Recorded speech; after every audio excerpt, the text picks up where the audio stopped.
One of the legend na si Tipsy D sa flip top. Isa to sa may pinakamahusay lumetra, mapa-jokes man yan o technical na bara. Madalas na napapansin sa kanya ay yung abilidad niya na bumuo ng creative na linya at pati na rin yung mga pamatay niya na wordplay. At kadalasan, yun pa yung nagmamarka o tumatatak sa mga tao. Ilang halimbawa na lang dyan yung wag nyo nang hanapin yung wala na lines niya kontra kay Flick G. Yung kabilang globo na tagus pa na binanat niya kay Notorious at Sinyo. At yung pinaka-remarkable lines niya na makina ng chainsaw. At syempre, marami pang iba. Pero hindi lang yan ang kayang gawin ng isang almost complete package battle MC na si Tipsy D dahil isa rin sa pangmalakasang abilidad niya, ang rebuttal. Hindi man siya rumaratrat ng rebat pero kapag nagbalik naman to ng linya ay pumupuntos at tumatatak. At yan nga ang nakapaloob sa video natin ngayon, ang mga solidong rebuttal ni Tipsy D.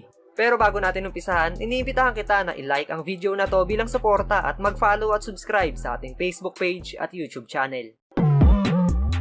Isa sa pinakagusto kong rebuttal ni Tipsy D ay yung rebat niya kontra kay Notorious patungkol sa papa na linya na naibalik niya sa madiin na paraan. Kaya anong sanggol ka pa lang, natunugan na ng magulang mo na bakla ka? Kasi yung unang salita na binigkas mo, papa. Yo! Matagal na nakasulat sa kasaysayan to. Kaya sanggol pa lang ako, sabi ko, hihintayin kita. Papa ang unang natutunan kong salita. Ibig sabihin ng papatayin kita.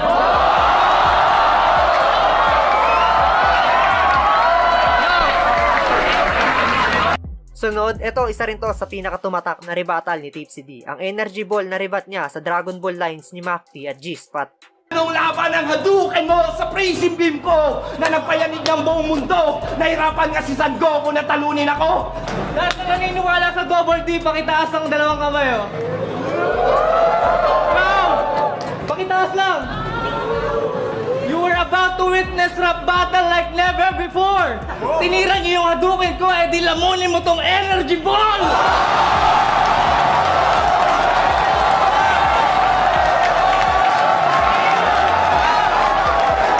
Takbo!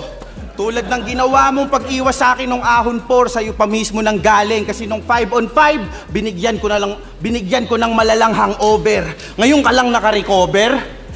Yo! 5 on 5. Oo, tinalo nyo kami. Pero si Saito lang naman nagbuhat nun, kaya yung panalo inyong nakamtan. Baka nalilimutan mo yung nagbuhat sa inyo, nilampaso ko ng 1 on 1. Ano ba kasing akala mo?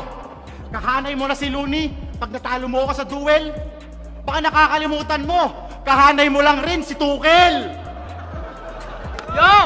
Oo, kahanay ko si Tukel. Inaako ko na. Kasi tulad niya, tatalunin din kita. Yo! Kamusta na yung partner mo na si 30?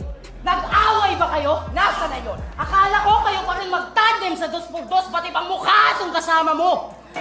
Ba't ko daw hindi ka kampi si 30? Nasa Dubai na yung tao, ba't ba wala kayong dala? Ilang beses ko lang sinabi na wag nyo lang hanapin yung wala. Yung talagang nakaka-stress, Mark! Yung tipong nakita mo yung girlfriend mong may ibang kinikis, Mark! Yung sa sobrang inis hanggang sa pagtulog, binabalot ka pa rin ng puot mo! Yo! Yo! Yo!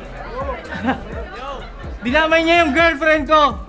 Ito kahit simpleng rebat lang, malamang maubos ang baraha mo. Di ba malaki yung ngipin ng girlfriend mo? Sa tuwing hinahalikan mo siya, ako maaalala mo. Pwede din gamitan ng bato. Galing sa'yo pundasyong giba. O batong ibinintang mo kay Epok at Looney tangina. Ito'y para sa maling akusasyon na bumabatak sila. Yo! Kung sinisisi mo sa akin yung nangyari kay Looney dahil sa sinabi ko before, parang sinabi mo na rin na naniniwala yung gobyernong meron akong energy ball. Ito naman, pwede natin sabihin na pre-med rebuttal pero ganun pa man, naipakita pa rin niya yung pagiging malikhain niya. Kasi napapanahon yung rebat niya dahil ito yung time na may issue si Crazy Mix Basilio at Bruce Elvis sa pagkakapareho ng linya. Style niyan, di ba? Yun, nakakala ng iba. Pero sa grind time at kay Troublesome ginaya. Kaya pala mukhang maganda. Binabago nyo lang ng konti yung pinaghirapan ng iba. At ikaw naman din, yung pangalan mong Tipsy, meron pang mas exactly. Total, mahilig kang mag-copy. Imbis na Tipsy, dapat Control-C. Sa computer references nyo, hindi ako natuwa. Hindi ako bumilib doon. Araw-araw ko yun ginagawa. Ha? Tapos, ako, hindi ko man original yung style ko. At least, sariling gawa ko. At kayo ay nasasapawan. Kayo, homework kayo gumawa, kaya kayo nananakawan. Ha?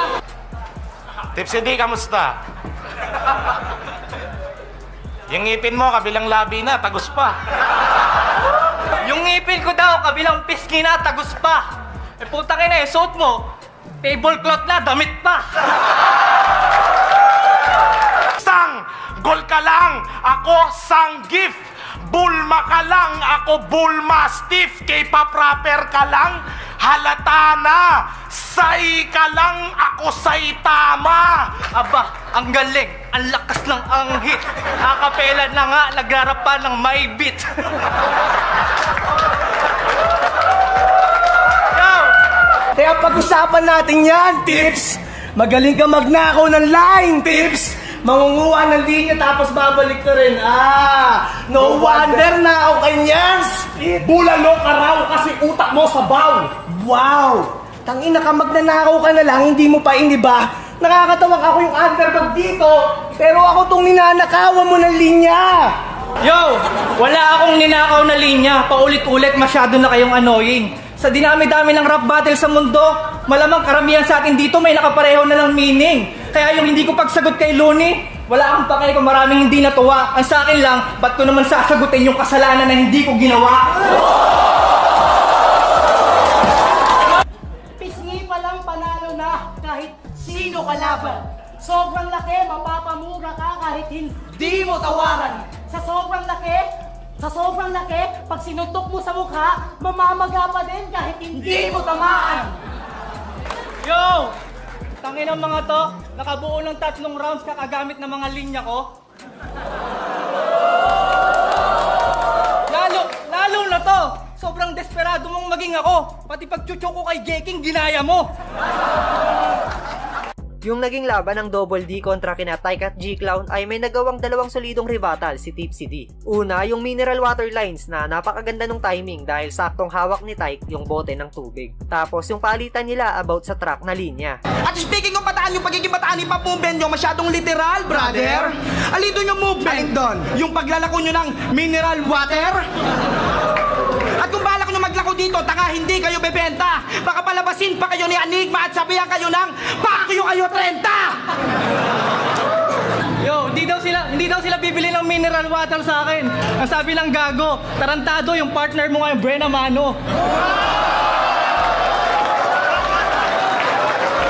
Bobo, may napatay na daw siya sa Antipolo. Oo, nahagip ng truck yung tinulungan niyang tumawid na lolo. Tapos nagagalit ka sa akin, may nasagasaan. Tipsy D, wag kang ganon. Nagmabuting loob lang ako. Kasi yung matandang nasagasaan, lolo mo yun. Ha? Tapos yung magre-rebat ka pa, yung rebuttal mo, palpak. Hindi ko lolo yung namatay, lolo ko yung driver ng truck.